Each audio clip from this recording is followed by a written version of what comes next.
Dear subscribers, as you know, we shared many information for you, and we are studying very hard to find current news for you. However, I cannot use this channel for future. Please follow our new channel called as Daily News Report and watch our video to support us. Link in description. Also, you can reach the video we shared on Daily News Report by clicking on the top right button. We highly recommend watching, subscribing, and sharing. We will continue to share some news on this channel, where we take precautions against some situations for future. Thank you for supporting us. That number the first Friday of every month. This Friday is June 1st, so we're going to get the May jobs number. We got the ADP number that came out this morning, which was weaker than expected. In fact, there was a significant downward revision to the prior month, which was originally reported at 204,000 jobs. That was revised down to 163,000 jobs, so about 40,000 fewer, about 20% reduction. This month, the consensus was 187. We got 178. Of course, that number will also be subject to a revision next month. But to me, that shows that we're potentially going to get a weaker number on Friday as well. You know, earlier this morning, we got some data on mortgage refis, which we get every week. We get the numbers on new mortgages and mortgage refis. Everything is down, which makes sense because mortgage rates are going up. But in particular, the decline in refinances is to an 18-year low in mortgage refis. Now, one of the reasons that the inability to refinance your mortgage is going to become a problem is that refis have really been providing a lifeline to consumers to enable them to continue to spend. Because when you refinance your mortgage, you're generally doing it because you're able to reduce your monthly payments, because you're able to qualify for a lower payment. And of course, some people maybe couldn't qualify a couple of years ago because they didn't have enough home equity to be able to afford the refi because the bank wouldn't accept it. But as real estate prices have risen, that has enabled people who might have been unable to refi in the past to refi now. And especially if the people who were doing a refi were also doing cash out. See, when you do a refi and you cash out some equity, you end up with more debt than when you start. Maybe you have a $200,000 mortgage and your rate is at 4.5%, and you refi to a $225,000 mortgage with a rate of 3 5/8 or something like that. You may be able to reduce your monthly payments even though you've increased the total size of the loan, but you're able to put cash in your pocket right away. So that extra cash is now spendable. You can go out and buy a car, you can, fix up your house, you can take a vacation, buy a new computer, whatever you want. And of course, if you're able to reduce your monthly payments, that's extra spending power that you can now use for whatever your daily or expenses are. So this has been fueling consumer spending. It's the additional debt and the ability to reduce the cost of servicing your current debt. But if interest rates have now risen to the point where that option is no longer on the table, it's like the lifeline is gone. And now if you're a consumer and you're kind of tapped out, there is no relief. There is no way to get extra money by reducing your mortgage payment or by taking some cash out of your ATM that we otherwise known as your house. And so if more and more homeowners are denied that lifeline, well, then that is going to be a problem for the bubble economy, right? Because you can't keep spending if you can no longer free up additional spendable income by reducing your mortgage rate or by cashing out home equity. So this is going to be a bigger and bigger problem for the economy. And we're at an 18-year low now. I mean, pretty soon we're going to be at an all-time record low because pretty soon real rates are going to be so high relative to where everybody is that nobody is going to refinance. In fact, there are going to be a lot of people who are going to be stuck in their homes. They're not going to be able to trade up into another home because the mortgage isn't portable. I remember a long time ago, a mortgage was assumable. Like if you had a mortgage on one house, you can buy another house and you can apply that mortgage to your new property. But nobody has an assumable mortgage now. So if you live in your starter home and you want to sell it and buy a bigger home, you got to go for a brand new mortgage. So maybe you've got this great mortgage, you've got a 30-year mortgage, at 3.5%. But now, if you want to buy a new house, you might have to pay 5%, 6%, 7% for the mortgage. A lot of people aren't going to want to give up that mortgage. There's a lot of value in that mortgage, right? I mean, it's like owning a bond where interest rates have gone down. I mean, if you own a mortgage or you owe a mortgage, but you only have to pay 3.5%, but the prevailing rate is 5% or 6% or 7%, that mortgage has a lot of value. I mean, the bank would love for you to sell your house and to be out from under that mortgage because it has positive value to the borrower. It has negative value to the bank, right? It's like you have bought a bond when interest rates were 3% and now they're 5%.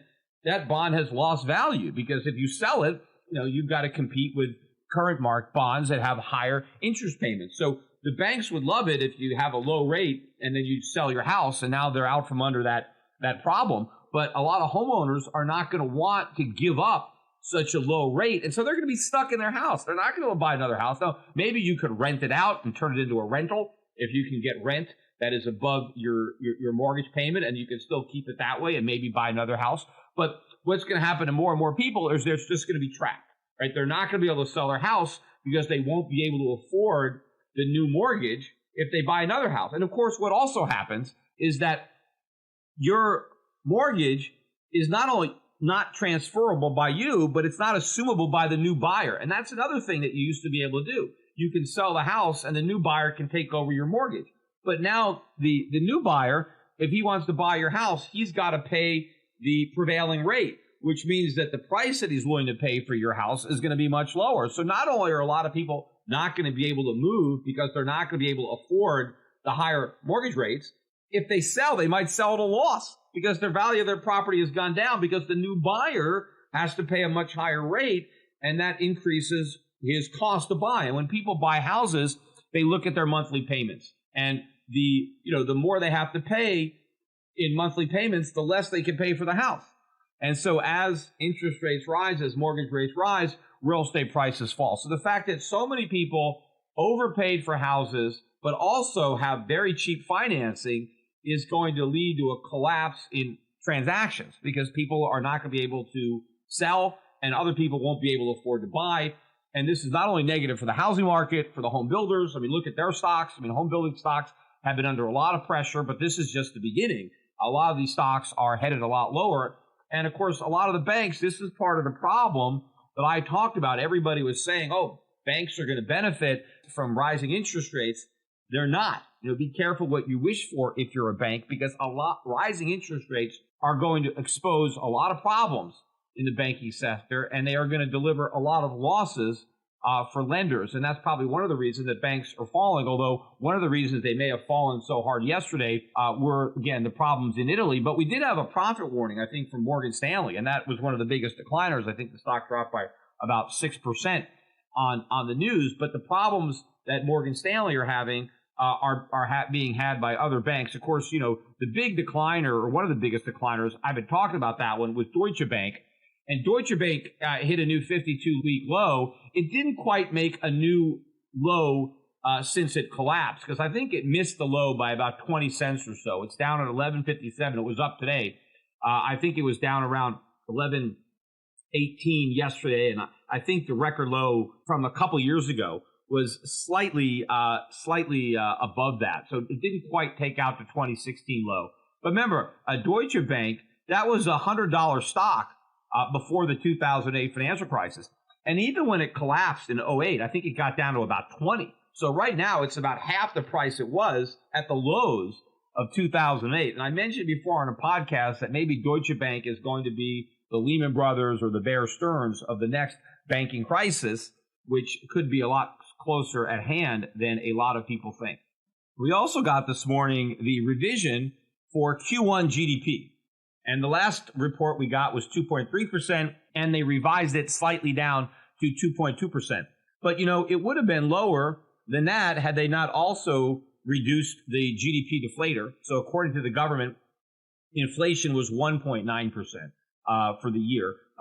Initially, they told us it was 2%. Look, I didn't believe the 2%, and I certainly don't believe the 1.9.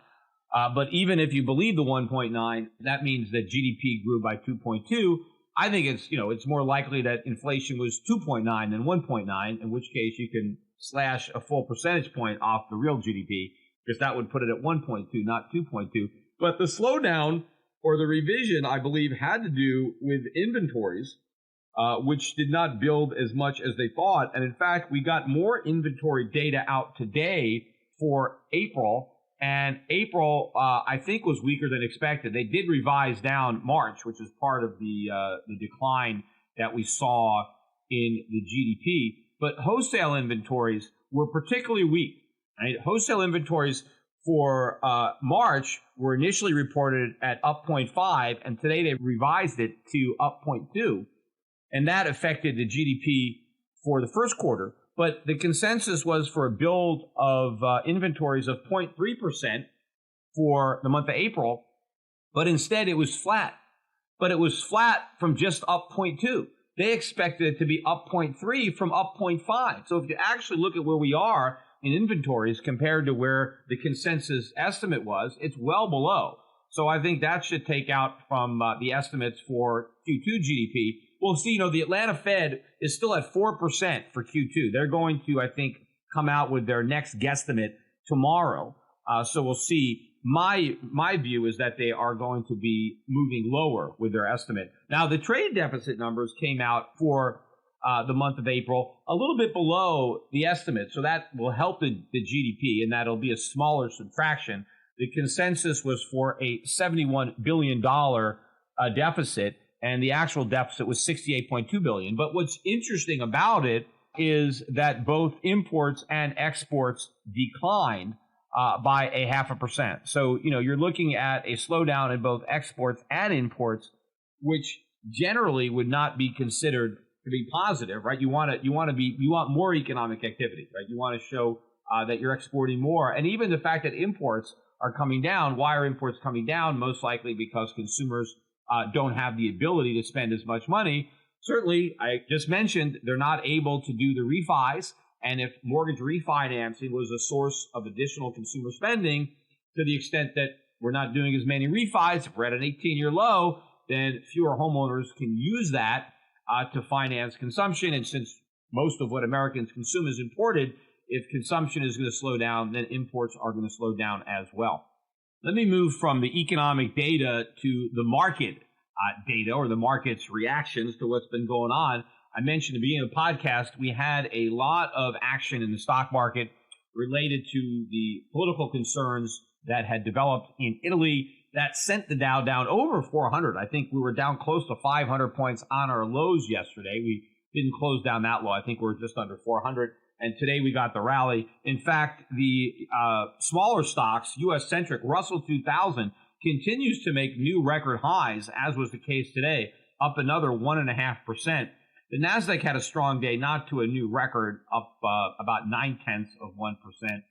And the Dow Jones, again, up 1.25%, up over 300 points, recovering a little more than 3/4 of yesterday's loss. But I think there was bigger action in the foreign exchange markets. The dollar made new highs for the move yesterday. In fact, the dollar index briefly peaked above 95. I think we got to 95.02. We closed today. I'm not sure if we're actually closed, but as I'm recording this podcast, I'm looking at 94.15. So we've dropped from above a 95 handle to barely holding on to a 94 handle today. And some of that was relief over the fact that maybe that political situation is diffusing a bit in Italy, but a potential nice move in the dollar index. Maybe we finally exhausted this bear market rally. I think all of the concerns about Italy may have brought this to a head, may have suckered in the last speculative longs. Looking at the data, the consensus is extremely bullish now on the U.S. dollar. It was quite bearish a few months ago. And now all of a sudden, everybody is bullish. Everybody is looking for the dollar to go up. It's probably almost as strong.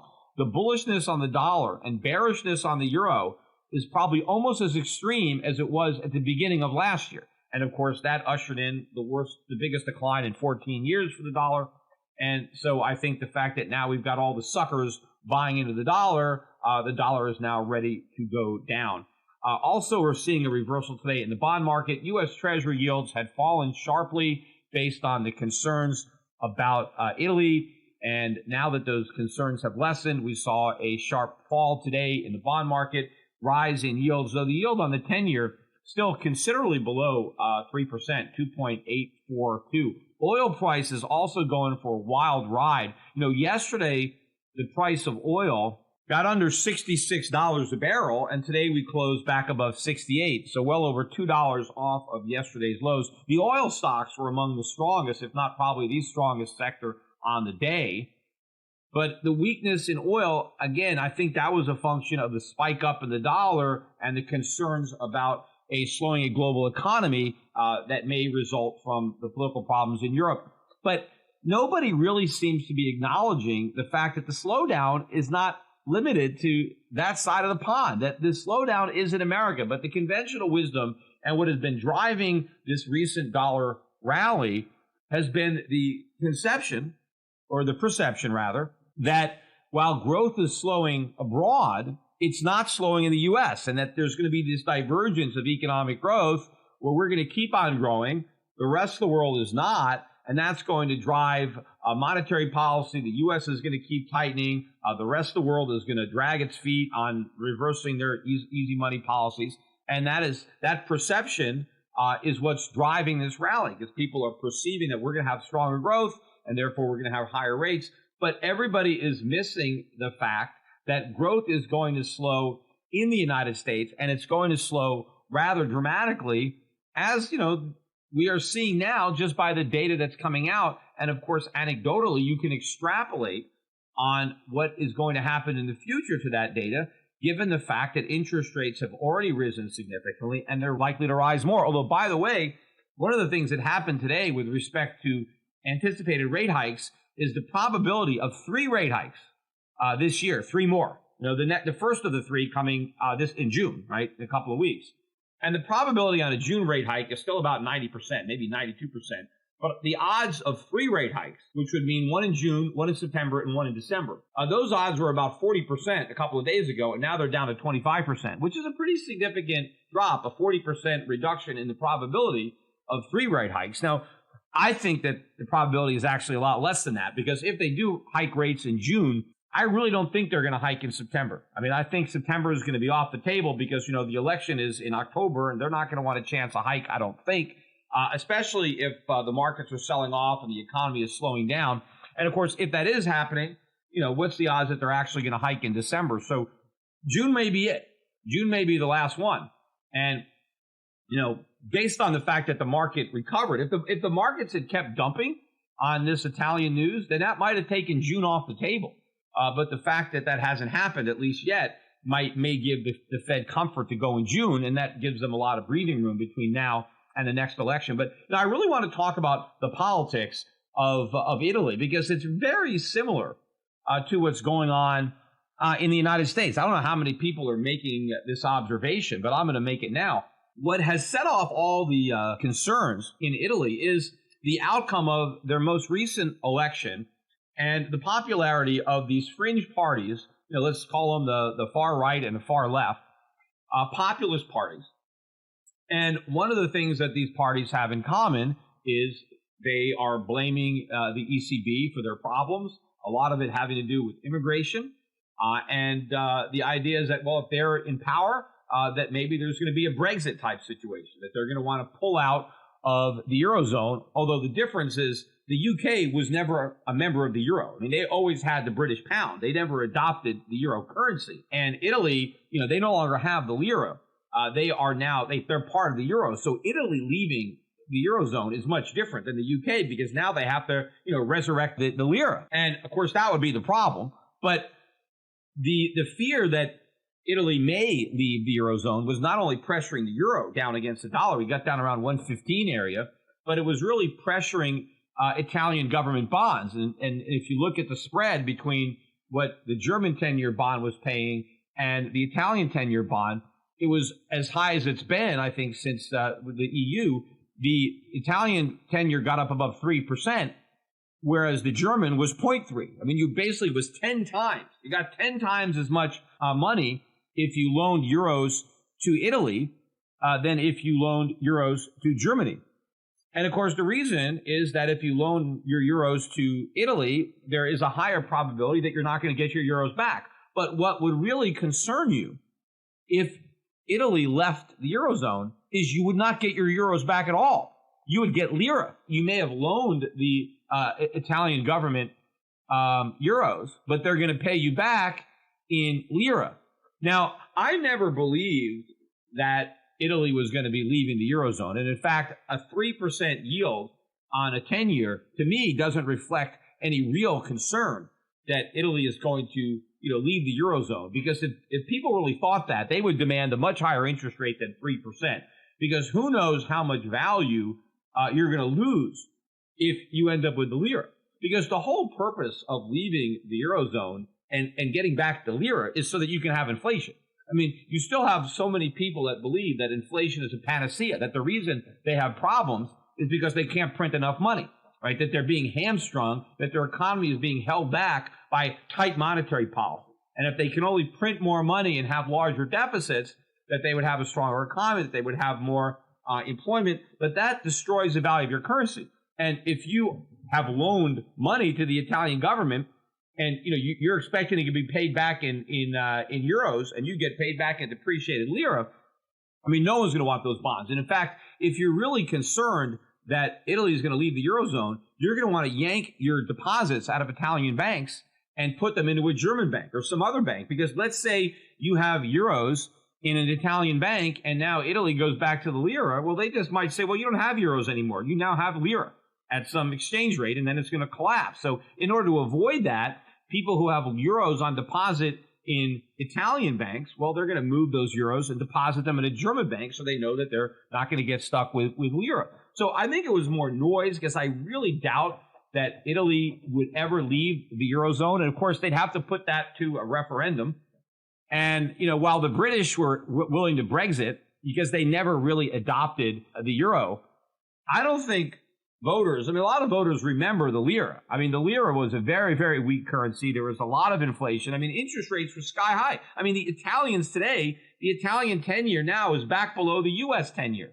The Italians could never borrow cheaper than the Americans when they had the lira. So the Italians have benefited from being in the Eurozone. I don't think, everybody thinks Germany benefits from it. I think Germany would be better off without the euro. People think, oh, it's great for them because they have this huge market to export into.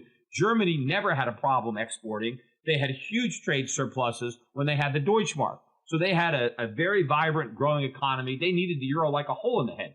But I think countries like Italy have actually benefited from their inclusion in the euro.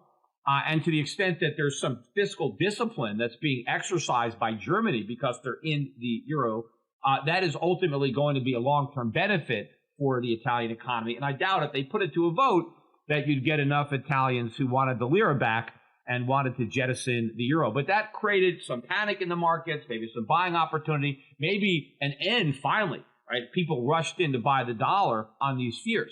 But getting back to, the politics of this and why, to me, it reminds me so much of the United States is the populist parties on the left and right. The left-wing party, well, they're, promising more welfare benefits. They want to lower the retirement age so workers can stop working and start collecting their retirement money earlier, right? Now, that's great. And they want universal basic income. They want to give everybody money, even if they don't have a job. So it's all about government handing out free money, right? That's why they're populist, because it's all popular, right? It's all free stuff, right? Not having to work, getting money for not working. This is what the left wing is all about, just giving away free money. How are they going to pay for this? They want to run bigger deficits, right? They just want to, borrow the money, print the money. They can't print it, not unless they leave the Eurozone because the ECB would have to print it, and they're not likely to do that. But then you have the right-wing party that wants tax cuts. But they don't advocate any spending cuts to make it possible. They just want to reduce taxes. So they also want to run larger deficits. So you have the populist parties on the right and left both want larger deficits. It's just they want to achieve them through different means. The left wants bigger deficits by government spending to go up, and the right wants bigger deficits by tax revenues going down. But if you put the two together, you get Donald Trump, right? That's basically what they have. And they want to make Italy great again by adopting the same policies that Trump has adopted over here. And Trump basically was a populist as well. He appealed to the same emotions, right? He said the status quo is no good. They're corrupt. They're inept. Well, that's basically the script that the Italians were running off of, right? These fringe parties, the left-wing party didn't even exist a few years ago. And I think they got almost a third of the vote went to this crazy party. But it's all about blaming the establishment for the problem. And so we need, a new solution. That was Donald Trump. Throw the bums out. I'm a businessman. I'm going to come in and drain the swamp. And did Trump promise any difficult choices? No. I'm not going to touch Social Security. I'm not going to touch Medicare. I'm going to spend more money on the military. I'm going to spend more money on our veterans, right? I'm going to repeal Obamacare and replace it with something even better, right? It was all about more government, bigger government. And by the way, I'm going to cut taxes. Free stuff for everybody. That was what made Trump so popular. He was different, right? And he was asking nobody to sacrifice anything. Everybody was going to get more, right? If you were getting a check from the government, you were going to get a bigger check. If you were writing checks to the government, you were going to write smaller checks. Well, that's basically what's going on now in Italy, except you don't have one person who they can vote for. You have basically two different parties that if you push them together, you get the same agenda. I mean, it's kind of like Bernie Sanders, who, by the way, I read an article that he's planning on running for president. And if he wins, I think he will be the oldest person ever elected president. I think he's going to be 79 or 80 years old, which will make the VP a particularly important position. Because, the vice president is a heartbeat away from the presidency. And when the president's heart is 80 years old, you don't know how much longer it's going to beat. And so, that'll put the VP in focus if he runs. And if he runs, this guy might win, especially considering how bad the economy is likely to be by the time that election rolls around. But what you basically have in Italy is you have the equivalent of a Trump and a Sanders party both trying to form a government. That was the problem because these fringe parties were trying to get together and form a government. And the president of Italy was not allowing it to happen. The Italian system, they have a president, they also have a prime minister, and they would have appointed a new prime minister, through a coalition government of these fringe parties. But the president was blocking it because they were looking to put a finance minister in there that was very anti-Euro, wanted to leave the Eurozone, and the president, of course, did not want that. That did not match with his particular agenda, with his philosophy, so he was not going to allow that to happen. And then you get a lot of calls from the Italians that this is anti-democracy, that the president is thwarting the will of the voters who just voted, which is exactly what he's supposed to do. I mean, that is his job. His job is not to just do what the voters want. His job is to do what he thinks is right. I mean, that's why he's not elected at the same time. He's not even elected. In fact, he's appointed by the legislatures. It's very similar to how the founding fathers established the United States Senate. Because, first of all, the senators were not elected by the people. They were appointed by state legislatures. That was changed by constitutional amendment as part of the populist movement in the early 20th century. But the original justification for the staggered term, right? Senators run for re-election 1/3 every 2 years. So it's not like the House of Representatives where everybody runs every 2 years. You just have 1/3 of the senators running every 2 years so that the Senate doesn't completely turn over in any one election cycle. And the thinking of the founding fathers was that they were concerned that if some kind of popular sentiment kind of took hold in the colonies, they did not want it to capture the entirety of the Senate. They wanted to make sure that at most they would get 1/3 of the Senate, and so you had the other 2/3 to act as a brake to try to slow down some type of wave of change that just might be a temporary thing. All of a sudden something emotional happens, and you get an election that goes a certain way, and maybe the state legislature appoints certain types of senators. They want to make sure that you have an established group of senators to lean against that, to stand in the way in case what has been agitated for would actually be a bad thing, a move in the wrong direction, which often is the case. I mean, generally when you have some popular thinking that all of a sudden comes out, generally it's something that's not going to be a positive economically. So the founding fathers built that into our system, and that's the same thing that the Italians have. They have a president who can act as a brake on these elections, and if there is a big populist swing in one direction or another, he can lean against it, which is exactly what he's doing. And of course, now he gets criticized for doing that. But one of the reasons I think, or the reason that we had a relief rally today, is the idea that there's going to be this new government with a finance minister who wants to leave the Eurozone. That has been shut down. I think new elections are now going to be taking place. The president is not going to accept this government, and the Italians are going to go back to the polls. And I think for now the markets have calmed down, and they're hoping maybe for a better result in the next election. But the more important similarity is that you have the Italian electorate upset about many of the same things that are upsetting the United States. And the solution is not only throw the bums out, but let's run bigger deficits. Well, Italy is already broke. They're one of the most indebted nations in the world. I think debt to GDP, I think they're number 2 in the Eurozone after Greece. Yet they want to run bigger deficits. And of course, the Euro doesn't allow that. The most you're allowed to have, in theory, because they've allowed nations to go above this, but you're supposed to keep your debt to GDP below 3%.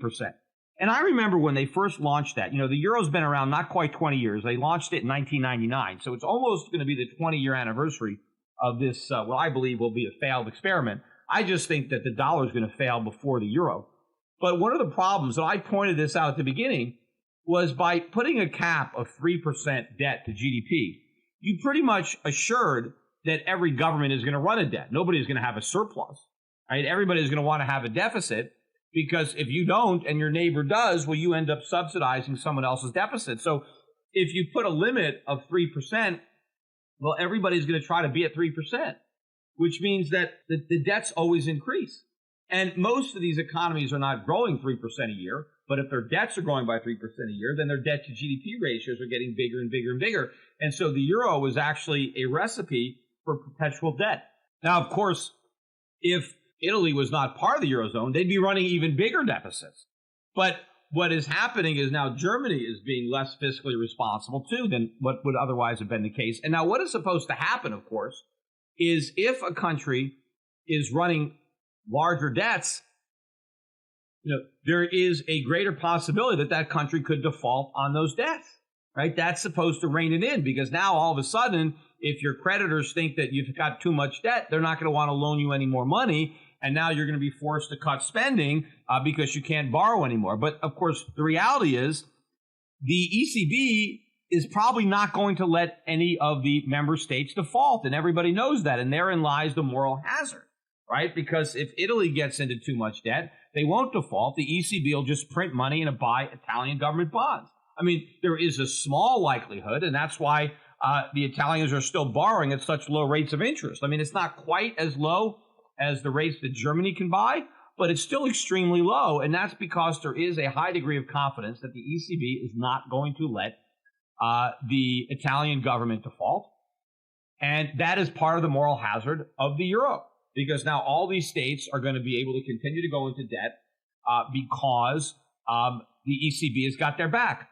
But the irony of it is we have the same situation in the United States, and nobody is worried about it.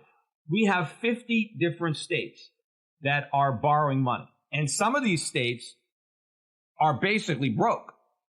And when interest rates go up, they won't just be basically broke. They'll be they'll be broke.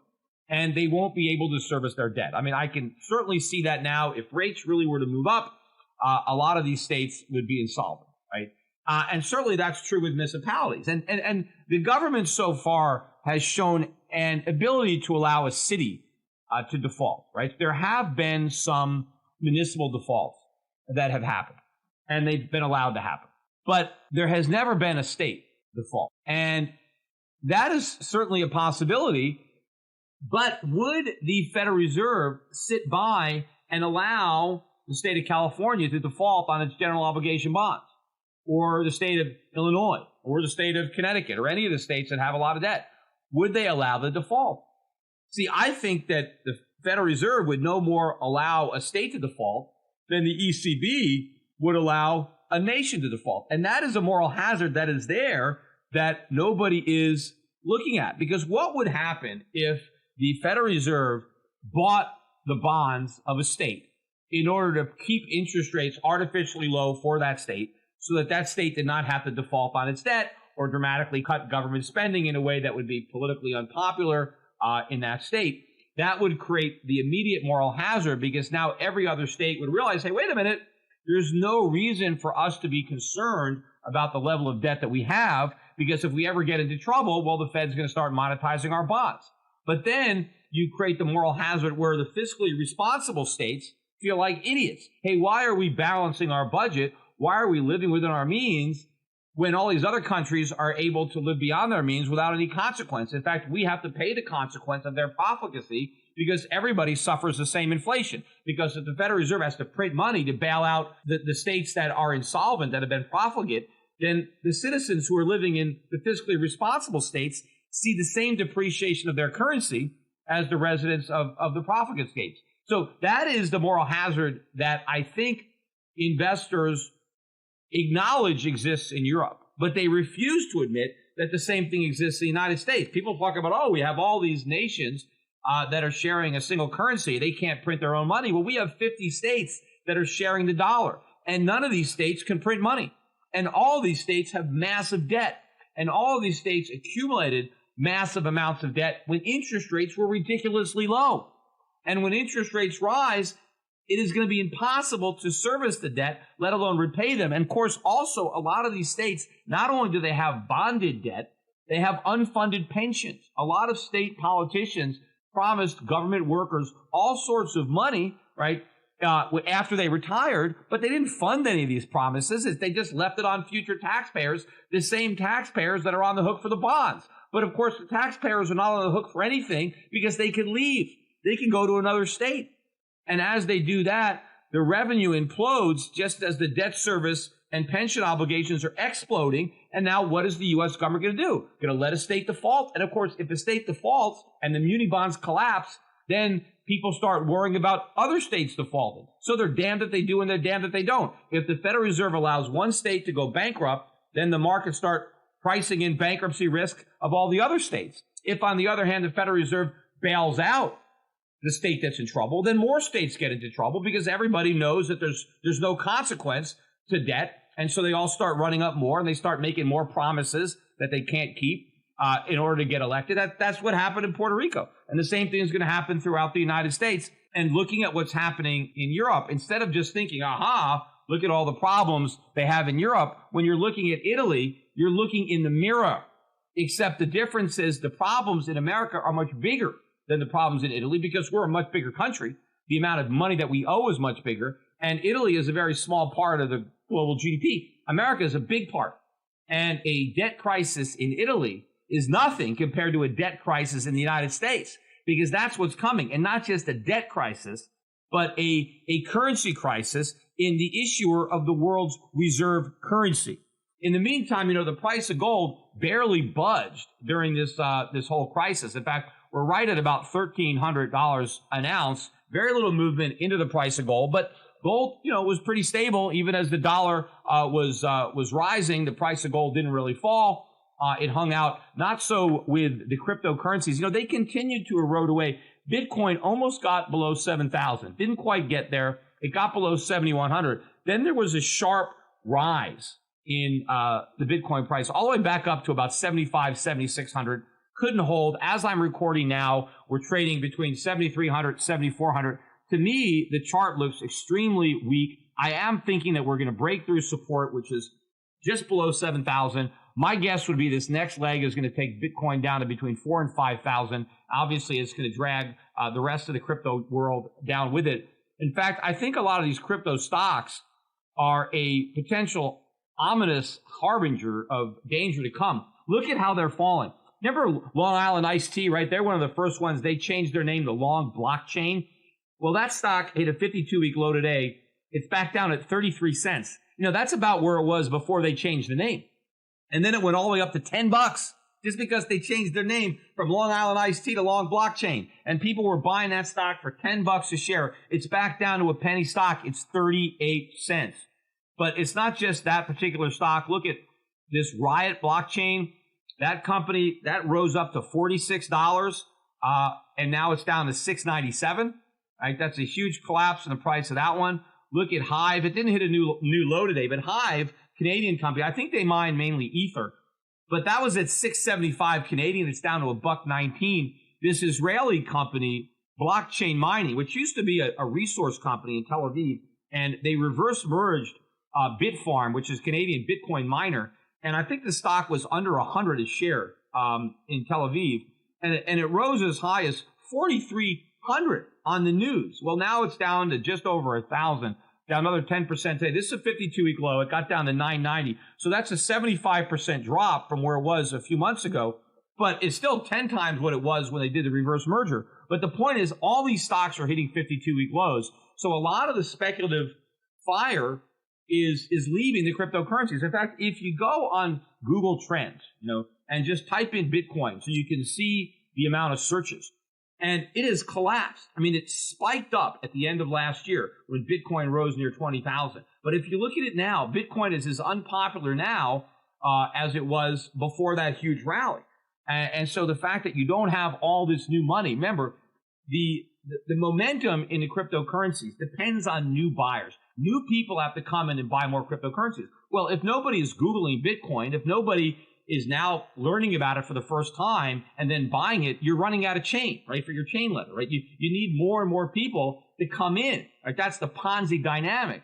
And if you look at the search engines collapsing, that's a sign that we're running out of chain, that there aren't new buyers coming in to take out the old money, right, to enable the price to go up. So I think we're going to start to see a bigger drop there. But gold, as I said, gold could be ready for a move. I know I've been looking at it, but with the reduction in the probability of a rate hike in the U.S., which is happening, more weak economic data, which could change the narrative from the U.S. as the one economy that's still growing to, growth in the U.S. is in jeopardy too. It's not just the Eurozone, but the U.S. that's slowing down. Then we start backing out some of those rate hikes. Maybe we start talking about the Fed pausing. Obviously, eventually I think they're not just going to pause. They're going to reverse. They're going to cut rates. They're going to do QE4. That's going to be the beginning of the end. But before that happens, the markets are going to start pricing this in. And if the competition is gone, gold is going to be the last safe haven standing. It will be the ultimate store of value, and it's going to be where everybody on both sides of the pond. If you're in Europe and you're worried about the euro, you don't buy the dollar, you buy gold. If you're in America and you're worried about the dollar or any other currency, you buy gold. That is the one currency that everybody should buy, although not a currency, it's money, right? If you're worried about money substitutes, if you're worried about the government's version of money, then you want to go to the free market version of money. You want to own the only monetary asset that is not simultaneously